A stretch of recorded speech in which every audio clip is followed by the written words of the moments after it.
সম্মানীয় রাজনাথ জি এবার আপনাদের সম্বোধিত করবেন। আপনারা সকলেই ধৈর্য ধরে তার মূল্যবান বক্তব্য শুনবেন।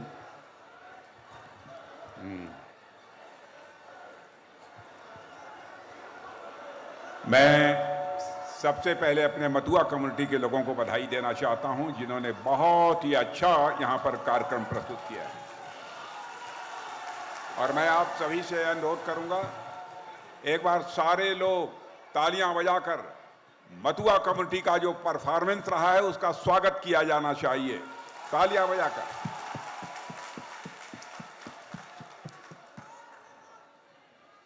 भारतीय जनता पार्टी मालदा के president Shri Ujjwal Datta, candidate Malda constituency Shri Khagen Murmu, Shri Rupa Mitra Chaudhary, Gopal Saha secretary state MLA, and Chinmay Dev Burman, General Secretary and MLA, Joel Murmu, ST President and MLA, Milan Das, Convener, Ajay Ganguly, in charge, and Ali Hossain, Joint in charge, and Mahfouza Khatoon, National Executive Member. और यहाँ मौजूद मेरे सभी सम्मानित बहनों एवं भाइयों, शायद पहली बार इस स्थान पर किसी पब्लिक मीटिंग को एड्रेस करने के लिए आप सबके सामने खड़ा हुआ हूं। आज जो अपनी आंखों के सामने यह दृश्य देख रहा हूं, मुझे लगता है कि यह जनसभा नहीं है बल्कि जन समुद्र है।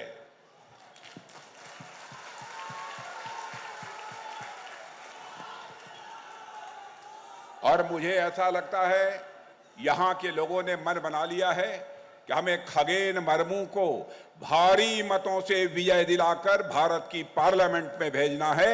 यह मन लोगों ने बना लिया है। सबसे पहले हमार प्रियो मां, भाई, दादा, दीदी एवं बोनेदेर शादोर नमस्कार जानई।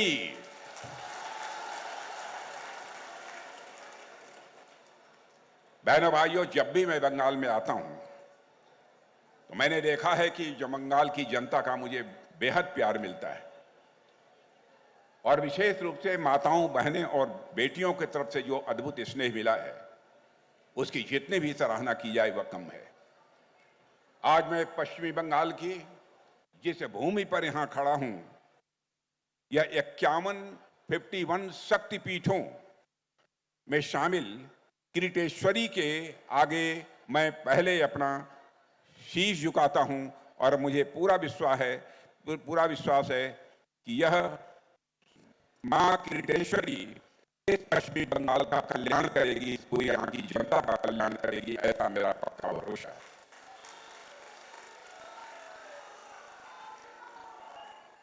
मेरे भाइयों, आप लोगों ने हम लोगों का बहुत ही गर्मजोशी के साथ स्वागत किया है। भारत की परंपरा है और शिष्टाचार का तकाजा है, स्वागत, अभिनंदन और सलाम दुआ कभी एक तरफा नहीं होना चाहिए। इसलिए मैं भी अपनी तरफ से शीश झुकाकर आप सभी बहनों भाइयों का हार्दिक अभिनंदन करता हूं, आप सभी का मैं स्वागत करता हूं। आज मैं यदि आपके बीच आया हूं तो खगेन मुर्मू के लिए मैं वोट मांगने आया।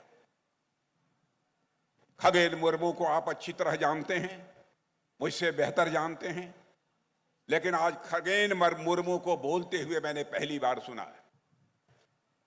और मुझे पक्का विश्वास है कि खगेन मुर्मू को चुनकर यदि आपने भारत की पार्लियामेंट में भेजा तो आपकी प्रॉब्लम्स, आपकी समस्याओं को प्रभावी तरीके से संसद में आवाज देने का काम कोई कर सकता है तो आपका खगेन मुर्मू कर सकता है, ऐसा मेरा पक्का विश्वास है। बहनों भाइयों, लंबे समय से इस पश्चिमी बंगाल में टीएमसी की सरकार को काम करते हुए आप यह देख रहे हैं। यदि किसी से पूछा जाए कि टीएमसी की सरकार आने के बाद पश्चिमी बंगाल में क्या हुआ है, लोग यही कहेंगे, यहां पर तोलाबाजों, अपराधियों और भ्रष्टाचारियों को यहां पर जबरदस्त बोलबाला हुआ है। जो भी सरकारी ठेके होते हैं, मेरी जानकारी में है, यह टीएमसी में काम करने वाले कार्यकर्ताओं को ज्यादातर यह सब ठेके दिए जाते हैं। जनता की गाढ़ी कमाई को लूटने का काम इन लोगों के द्वारा किया जा रहा है। कानून और व्यवस्था नाम की कोई चीज पश्चिमी बंगाल में नहीं है। कैसे विकास होगा इस पश्चिमी बंगाल का? किसी भी राज्य के विकास की पहली शर्त होती है कानून और व्यवस्था का चुस्त दुरुस्त होना। यदि लॉ एंड ऑर्डर, कानून व्यवस्था यदि ठीक नहीं है तो किसी भी सूरत में राज्य का विकास मेरे बहनों भाइयों नहीं हो सकता है। हम लोगों ने केंद्र में मोदी जी के नेतृत्व में सरकार चलाकर यह दिखा दिया है, विकास करना यदि कोई राजनीतिक पार्टी जानती है तो उस पार्टी का नाम है भारतीय जनता पार्टी, जो विकास करने की कला जानती है। और आपने देखा, जब से हमारी सरकार आई है मोदी जी के नेतृत्व में केंद्र में, भारत का कद सारी दुनिया में कितना ऊंचा हुआ है। पहले सारी दुनिया में भारत को उस सम्मान की नजरिए से नहीं देखा जाता था जिस सम्मान के नजरिए से देखा जाना चाहिए। लेकिन आज आप भी, आपके परिवार का भी कोई यदि दुनिया के दूसरे देशों में जाता होगा तो उसे यह एहसास होता होगा कि अब हमारा यह भारत पहले वाला भारत नहीं रहा है, बल्कि हमारा भारत अब दुनिया का ताकतवर देश बन गया है। अब हमारा भारत भी दुनिया का धनवान देश बन गया है। पहले हम दुनिया के लोगों के बीच अंतर्राष्ट्रीय मंचों पर कुछ बोलते थे तो हमारी बातों को जिस गंभीरता पूर्वक लिया जाना चाहिए नहीं लिया जाता था। लेकिन आज यदि हम अंतर्राष्ट्रीय मंचों पर कुछ बोलते हैं, सारी दुनिया कान खोलकर सुनती है कि भारत बोल क्या रहा है। यह भारत की हैसियत बनी है। मेरे बहनों भाइयों, धन दौलत, अर्थव्यवस्था के आकार के मामले में देखा जाए, मोदी जी के आने के पहले हमारा भारत दुनिया के देशों में 11वें स्थान पर खड़ा था। लेकिन मोदी जी के आने के बाद 7 वर्षों के अंदर ही यह करिश्मा हो गया कि हमारा भारतवर्ष धन दौलत के मामले में, अर्थव्यवस्था के आकार के मामले में दुनिया के देशों में 11वें स्थान से जंप लेकर आज 5वें स्थान पर पहुंच चुका है। सारी दुनिया यह कहती है भारत दुनिया में सबसे तेजी से आगे बढ़ने वाली अर्थव्यवस्था है। यदि ऐसे ही भारत आगे बढ़ता रहा तो इस सच्चाई को नकारा नहीं जा सकता है कि 2027 आते आते हमारा भारत दुनिया के टॉप 3 कंट्रीज में आकर खड़ा हो जाएगा। हमारे प्रधानमंत्री का संकल्प है 2047 आते आते हमारा देश यह विकसित देश होगा, विकसित भारत होगा, डेवलप्ड इंडिया होगी। मेरे बहनों भाइयों, यह हमारे लिए कोई छोटी उपलब्धि नहीं है। हम सब भारतीय जनता पार्टी में काम करने वाले लोग और देश की जनता भी सच्चाई को जानती है। चाहे कांग्रेस हो अथवा टीएमसी हो, चाहे यह सीपीआईएम के लोगों, जब भी चुनाव आता है आपसे तरह तरह के वादे करते हैं, लेकिन सरकार बनने के बाद ये अपने वादों को पूरा नहीं करते हैं। लेकिन मैं डंके की चोट पर कह सकता हूं, भारतीय जनता पार्टी हिंदुस्तान की एक ऐसी राजनीतिक पार्टी है जो कहती है वह करती है। हमारे कहने और करने में कोई अंतर नहीं होता है, हमारे वर्ड्स और डीड्स में कोई अंतर नहीं होता है। मैं आपको याद दिलाना चाहता हूं, वर्षों पहले हम लोगों ने कहा था हमारी सरकार आएगी, जम्मू कश्मीर को धारा 370 के अंतर्गत जो विशेष अधिकार प्राप्त है हम उसको समाप्त करेंगे और जम्मू कश्मीर का भी वही दर्जा होगा जो हिंदुस्तान के अन्य राज्यों का दर्जा होगा। आपने देखा संसद में मेजॉरिटी मिलने के बाद ही हम लोगों ने चुटकी बजाकर धारा 370 को समाप्त कर दिया और जम्मू कश्मीर का आज वही दर्जा है जो हिंदुस्तान के अन्य राज्यों का दर्जा है। हम लोग कहते थे जिस दिन हमारी केंद्र में सरकार बनेगी, अयोध्या की धरती पर भव्य राम का मंदिर बनने से हमें दुनिया की कोई ताकत नहीं रोक सकती।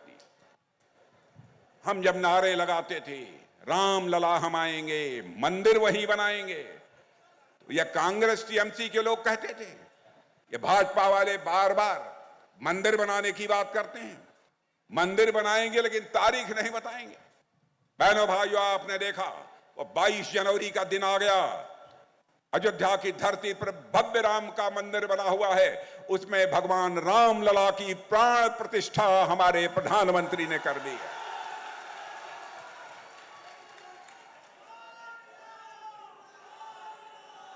और मैं कहना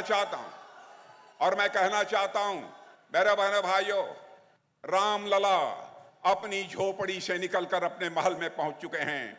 मुझे ऐसा लगता है कि भारत में राम राज्य आने के संकेत पूरी तरह से हो चुके हैं। हम लोगों ने कहा था हमारी सरकार आएगी तो 3 तलाक, ट्रिपल तलाक, हम इसे समाप्त करेंगे। हमारे विरोधी दल के लोग कहते थे दूसरे धर्म के मामले में आप हस्तक्षेप क्यों करते हैं। हम लोगों ने कहा चाहे हिंदू हो, मुसलमान हो, ईसाई हो, यहूदी हो, कोई हो, किसी धर्म की मानने वाली मां, बहन और बेटी, हमारी भी मां, बहन और बेटी है, उसके साथ कोई जुल्म होगा, अत्याचार होगा, सरकार बने या न बने, उस मां, बहन और बेटी के साथ भारतीय जनता पार्टी पूरी मजबूती के साथ खड़ी रहेगी। हम कैसे इसे बर्दाश्त कर सकते थे। आप किसी बहन बेटी के साथ शादी करिए और 10 दिन के बाद तलाक तलाक तलाक 3 बार बोलकर से छुट्टी कर दी है। दूसरी राजनीतिक पार्टी इसे बर्दाश्त कर ले, लेकिन भारतीय जनता पार्टी मेरे बहनों भाइयों इसे बर्दाश्त नहीं कर सकती है। इसे भी करके हम लोगों ने दिखाया। हम लोगों ने कहा था हम आएंगे, नागरिकता का कानून पास करेंगे। आप देख रहे हैं, चाहे पाकिस्तान हो, बांग्लादेश हो, चाहे अफगानिस्तान हो, हमारे बहुत सारे लोगों का धार्मिक आधार पर उत्पीड़न हुआ है और वहां से भागकर लोग भारत में शरण लेते हैं, लेकिन उनको भारत की नागरिकता नहीं मिलती थी। मैं आपसे पूछना चाहता हूं, धार्मिक उत्पीड़न के कारण जो लोग बांग्लादेश, अफगानिस्तान, पाकिस्तान से भारत आते थे, भगकर आते थे, हमारे लोग हैं, भारत हमारा है, हम वहां चलेंगे, हमें राहत मिलेगी, हमें सम्मान मिलेगा।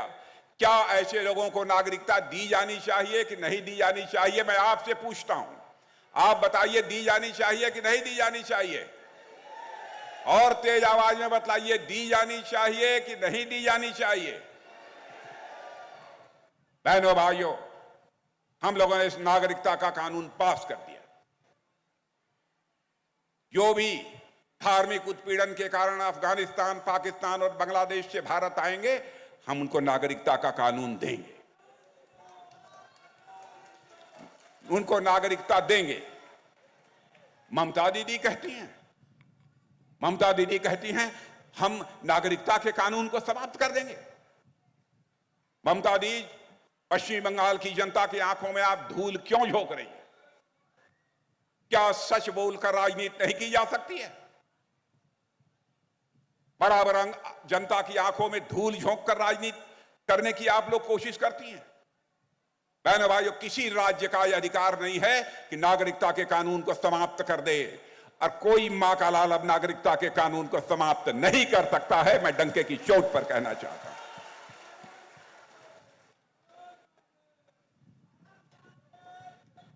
और भारत की हैसियत बहनों भाइयों पहले जैसी नहीं, बहुत बढ़ गई है। आपने देखा 2 साल से रूस, रसिया और यूक्रेन के बीच लड़ाई चल रही है। दोनों देशों की तरफ से मिसाइलें चल रही हैं, गोले चल रहे हैं, बारूद चल रही है, तोप चल रहे हैं। बड़ी संख्या में रूस के लोग मारे जा रहे हैं, यूक्रेन के लोग मारे जा रहे हैं। हमारे भारत के बहुत सारे बच्चे यूक्रेन में मेडिकल की पढ़ाई कर रहे थे, इंजीनियरिंग की पढ़ाई कर रहे थे, मैनेजमेंट की पढ़ाई कर रहे थे। वह सारे उनके माता पिता जो भारत में रहते थे वो परेशान थे, क्या होगा हमारे बच्चों का यूक्रेन में? कहीं रूस से कोई मिसाइल आ गई और उनकी जान के लिए, जिंदगी के लिए कोई खतरा न पैदा हो जाए। उन बच्चों के माता पिता हमारे प्रधानमंत्री से मिले। प्रधानमंत्री मोदी जी ने चटपट रूस के राष्ट्रपति मिस्टर पुतिन से बात की और यूक्रेन के राष्ट्रपति मिस्टर जेलेंस्की से बात की। और आपको जानकर खुशी होगी, यह करिश्माई काम हुआ। 4.5 घंटे के लिए रूस और यूक्रेन की लड़ाई रुक गई और 22,000 बच्चे हमारे वहां से चलकर भारत आ गए। यह है भारत की ताकत। आपने देखा होगा, आए दिन जब कांग्रेस की सरकार थी, आतंकवादी वारदातें हिंदुस्तान के किसी न किसी राज्य में हुआ करती थी। मैंने भाई आज कोई बतलाए कहीं आतंकवादी वारदात हो जाए। मुंबई में बड़ी संख्या में हमारे पुलिस के अधिकारी मारे गए थे, भारत के नागरिक मारे गए थे आतंकवादियों के हाथों। उस समय के महाराष्ट्र के गृह मंत्री ने कहा, ऐसी आतंकवाद की घटनाएं तो होती रहती हैं। मैंने भाई आज कोई आतंकवादी वारदात करके दिखाए। भारत के अंदर आज वह ताकत है, भारत के अंदर वह ताकत है। भारत कमजोर भारत नहीं है, ताकतवर भारत है। और बहनों भाइयों, हमारी ताकत यह है कि हम सीमा के इस पार भी मार सकते हैं, लेकिन हमारी अस्मिता, हमारी एकता, अखंडता को खंडित करने की कोई भी मां की लाल कोशिश करेगा तो हम सीमा के उस पार भी जाकर मार सकते हैं। यह भारत की ताकत है।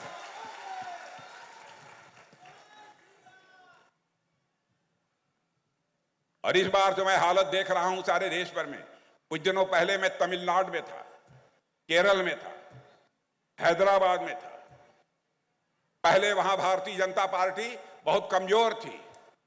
आज जहां चले जाइए दक्षिण भारत में भारतीय जनता पार्टी का बोलबाला है। मेरे बहनों भाई, भारतीय जनता पार्टी का बोलबाला है। मुझे लगता है इस बार के लोकसभा चुनाव में कांग्रेस भी निपट जाएगी, टीएमसी भी निपट जाएगी और हमारा चुनाव भी ठीक तरीके से निपट जाएगा।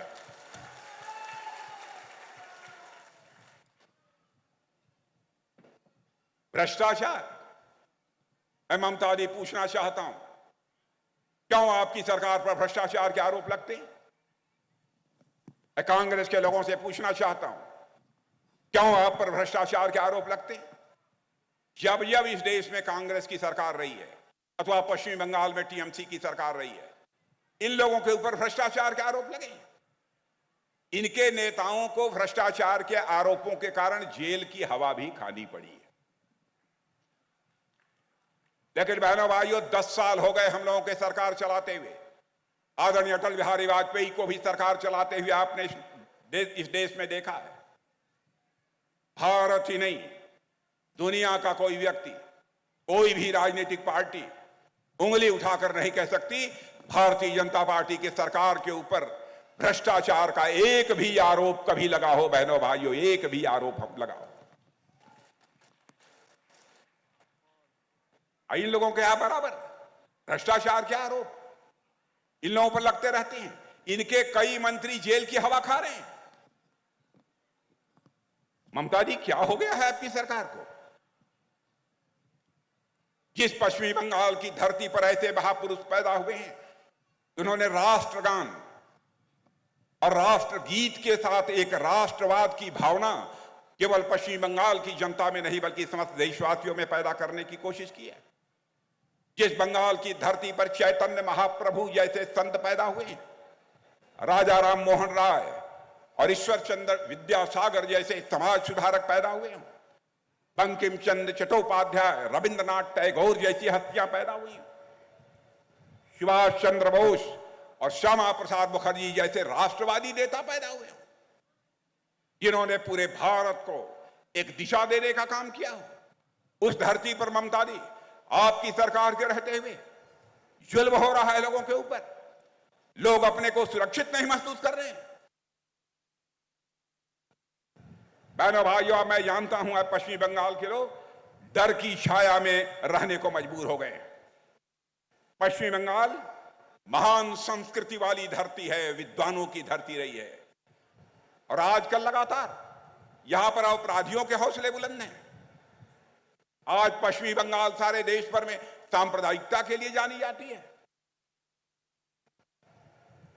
जो प्रवासी मजदूर यहां पर आए हैं ईद मनाने के लिए, उनसे यहां की मुख्यमंत्री अपील कर रही हैं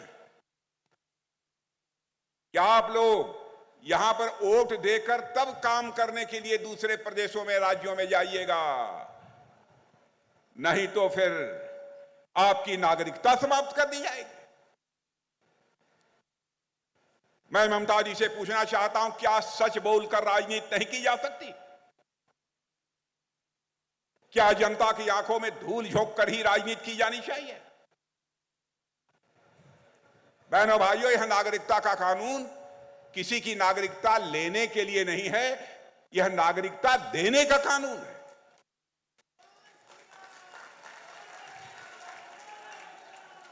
और आप कहती हैं कि हम नागरिकता के कानून को समाप्त कर देंगे। बहनों भाइयों, इस नागरिकता के कानून को दुनिया की कोई ताकत नहीं समाप्त कर सकती। संदेश खाली में जो कुछ भी हुआ है मेरे बहनों भाइयों, मानवता शर्मसार हुई है। भारत की प्रतिष्ठा पर पश्चिम बंगाल की सरकार ने, टीएमसी की सरकार ने चोट पहुंचाई है। महिला के मुख्यमंत्री रहते हुए पश्चिम बंगाल की धरती पर महिलाओं के ऊपर जुल्म हो रहा है, अत्याचार हो रहा है। यहां की वीरांगना है हमारी माताओं बहनों से मैं कहना चाहता हूं, उठो और इस बार सत्ता को यहां से उखाड़ फेंको, टीएमसी की सरकार को। यह मैं आपसे अपील करना चाहता हूं।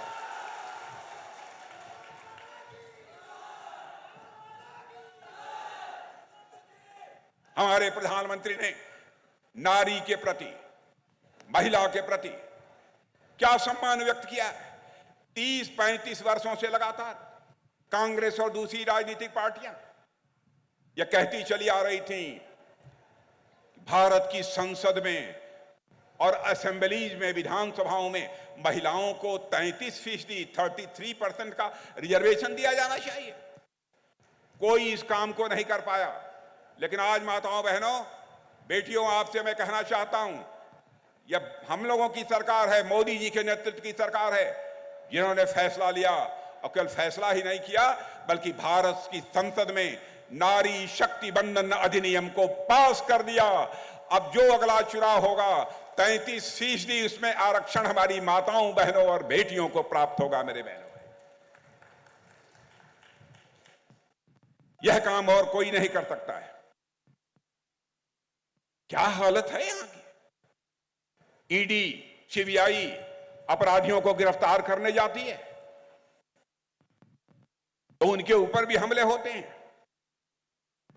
कानून और व्यवस्था नाम की कोई चीज नहीं बची है। बहनों भाइयों, किसी राज्य के विकास की पहली शर्त होती है कानून और व्यवस्था चुस्त दुरुस्त होना चाहिए। ममता जी, आपकी सरकार ने पूरी मानवता को शर्मसार किया है। और ममता जी, मैं कहना चाहता हूं, आप खादी पहनती हैं। खादी और गांधी दोनों का बहुत गहरा नाता है। और खादी की आड़ में यह बंगाल लूट रहा है। यहां पर चाहे कोई परीक्षा हो, एसएससी की, टीईटी की, रिक्रूटमेंट हो, हर में घोटाला, लॉटरी घोटाला।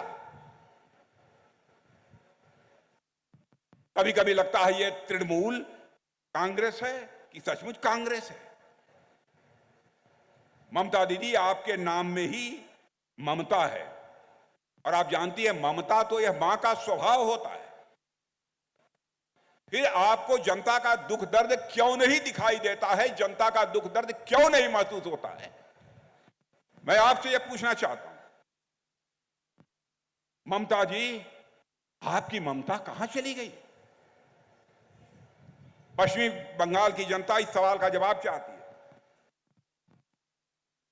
मुझे तो यह लगता है अब केवल आपका नाम ही ममता रह गया है। स्वभाव में और व्यवहार में आपकी ममता अब नष्ट हो चुकी है। ममता दीदी,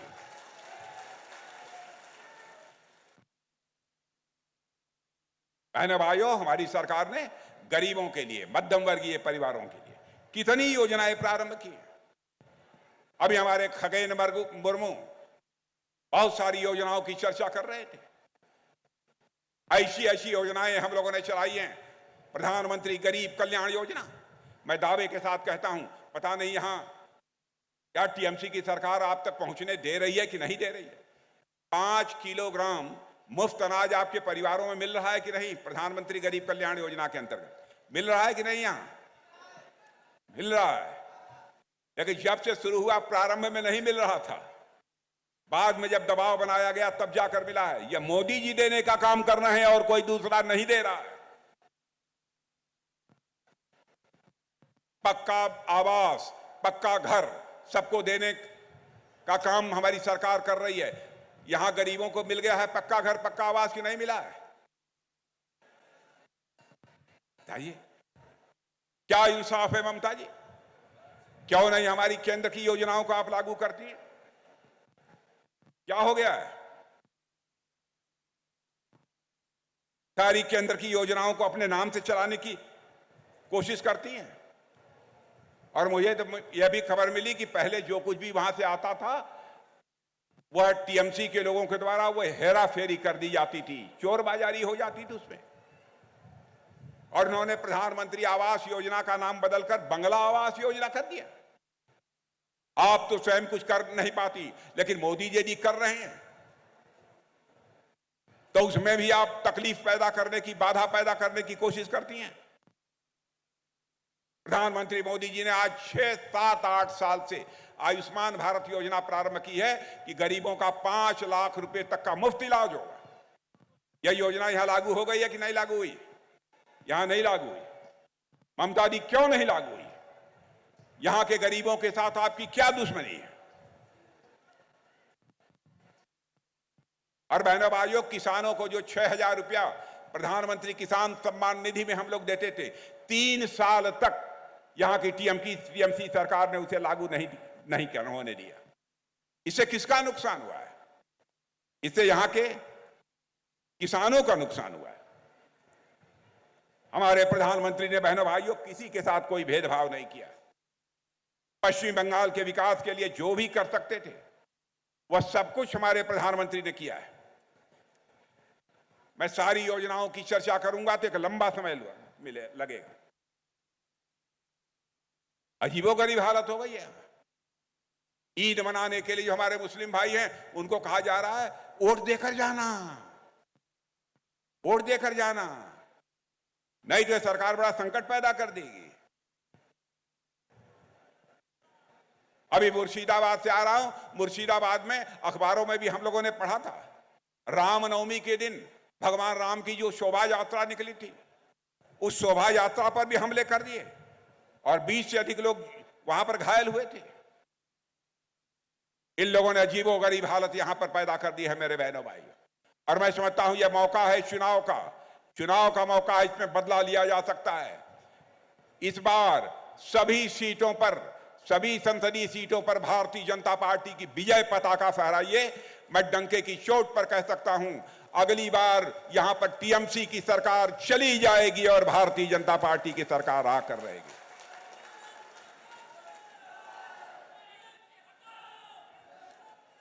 मैं देख रहा था बहुत सारे काम जो यहां पर मालदा में हमारी सरकार ने किए। यदि मैं सबकी चर्चा करूंगा तो बहुत एक लंबा समय लगेगा, लेकिन मैं समझता हूं खगेन मुर्मू ने अथवा हमसे यहां आने के पहले लोगों ने यह सब सारी बातें आपके सामने रखी होंगी।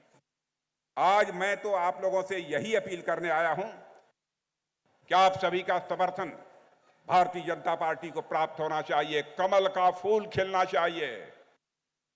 बहनों भाइयों, लक्ष्मी जी जब घर में आती हैं तृणमूल लेकर नहीं आती हैं, हाथ हिलाते हुए नहीं आती हैं। घर में यदि लक्ष्मी जी आती हैं तो कमल के फूल पर ही बैठकर लक्ष्मी जी घर में आती हैं। इसलिए कमल के फूल का बटन दबाइए और खगेन मुर्मू को भारी मतों से विजय दिलाकर भारत की संसद में भेजिए। यही अपील करने के लिए आया हूं। और मैं आपसे कहना चाहता हूं, यदि खगेन मुर्मू को आपने भारी मतों से विजय दिला दिया तो मैं खगेन मुर्मू को कहूंगा जीतने के बाद एक बार मुझे फिर से बुला लेना।